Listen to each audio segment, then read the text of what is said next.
ചില മാധ്യമങ്ങളുടെ തെറ്റായ പ്രവണതകൾക്കെതിരെ മുഖ്യമന്ത്രി വി.ഡി. സതീശൻ. ചില മാധ്യമങ്ങൾ വാർത്തകൾ വളച്ചൊടിച്ചു നൽകുന്നു, ശൂന്യതയിൽ നിന്ന് വാർത്തകൾ സൃഷ്ടിക്കുന്നു.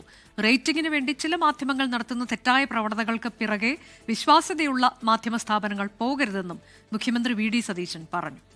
മാധ്യമങ്ങൾ ഇന്നൊരു വല്ലാത്ത കാലത്താണ് നിൽക്കുന്നത്.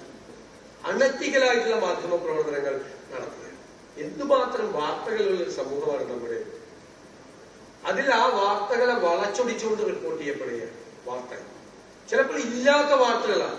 ശൂന്യതയിൽ നിന്ന് വാർത്തകൾ ഉണ്ടാക്കി വാർത്തകൾ ചമച്ച് ചിലപ്പോൾ നമ്മൾ തലയിൽ കൈവയ്ക്കും. ഇത് എവിടെ നിന്ന് വരുന്നു ഈ വാർത്ത?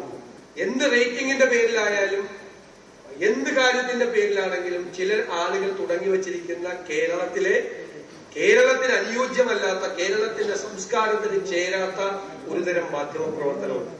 ആ മാധ്യമ പ്രവർത്തനത്തിന്റെ പുറകെ കേരളത്തിൽ വിശ്വാസ്യതയുള്ള മുഖ്യധാരാ മാധ്യമങ്ങൾ പോകരുത് എന്നുള്ളൊരു അപേക്ഷയാണ് എനിക്ക് മുന്നിൽ വയ്ക്കാനുള്ളത്.